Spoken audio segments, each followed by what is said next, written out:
everybody, I've been making these little 2-inch square swatch cards. If you read my blog in yesterday's post, which was Saturday the 22nd of March, I spoke about progressing this work.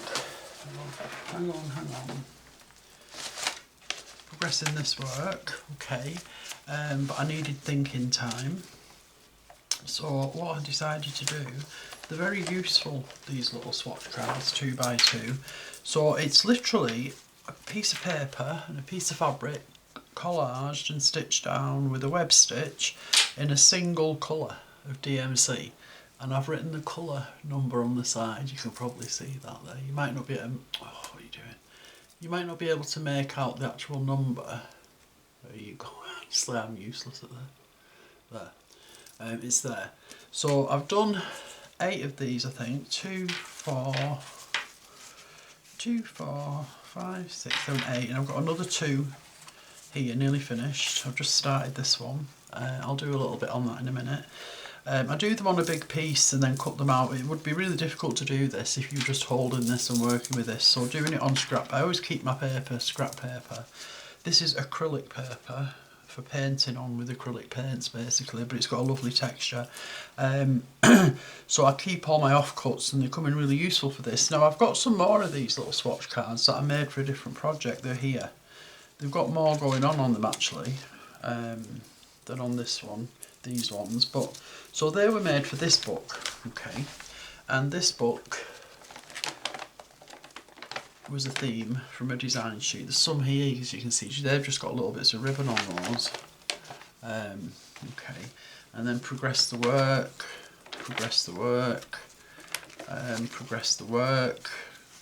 So these, I've left a page in here for these, but I've yet to put them in. Okay, but actually I didn't leave this page for them, to be fair, but never mind. But anyway, so these need to go in somewhere in this book. Okay, but I can't see myself just putting them in like this. I'm probably going to have to decorate the page as well. I can't not decorate the page. I just can't stop. I've said that before. I never know when to stop embellishing. So that's for that work, but that's an example of where I've done them before. So this one, so I've got 8 done. Got 2 here. I want 12. Don't like the number 10, I don't know why, but anyway. So it's a sharp needle and 2 strands of this colour of DMC, which is 4170. It's a variegated thread, and I've literally stitched the fabric on first, obviously, so it doesn't fall off. Over the top of the fabric, just slightly, over the top of the paper, just slightly. This is gift wrap, the paper, and I've just torn it up. And what I've tried to do when I've done these is pick similar colours to the work in the book in fabric, okay? But I'm trying, because in the book I've just been using one colour thread. Okay? All this is just one colour thread, this work, stitching in here. So I'm trying now to see how other colours would work, and I've already decided this 4170 is too pale. It doesn't lift the work. I like that one, which is like a mustardy, rusty colour. But basically, I'm still minded to stick with the colour I've been using. There's another one here that I really thought worked well as well. 4504. It's like deep purple colours, plum colours. But anyway, so I've already decided that this one won't work, the 4170. I mean, it might work for you. It's just a personal choice thing, isn't it, about what we like. So, and then this will be all stitched down, and then I'll make the web stitch on the card as well before I cut these out. Okay, so I'm literally just doing little stab stitches to secure this paper. The paper's got a tiny bit of Pritt stick on the back of it just to hold it in place. It's central, so I'm not stitching through that Pritt stick.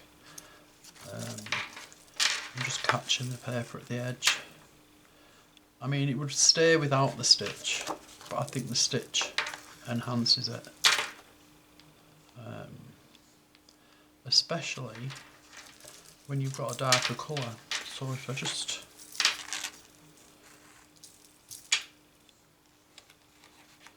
Right, I'll leave that for now. I'll bring the needle back through to the front.